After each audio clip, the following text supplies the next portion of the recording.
Welcome back to another technical video. Today we're going to be going through your question, answering it, and hopefully finding that solution.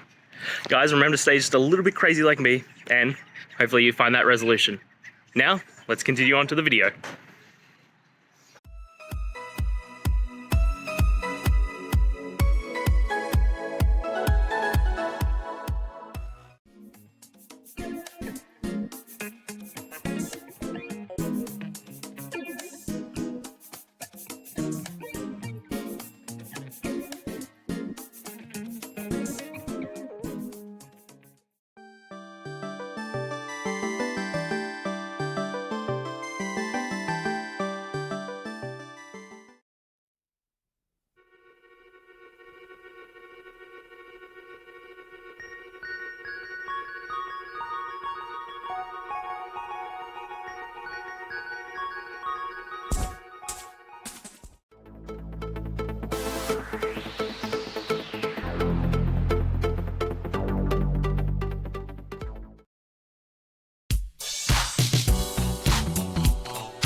And that's it, guys. We've gone through, answered your question, and hopefully you found that solution you're looking for.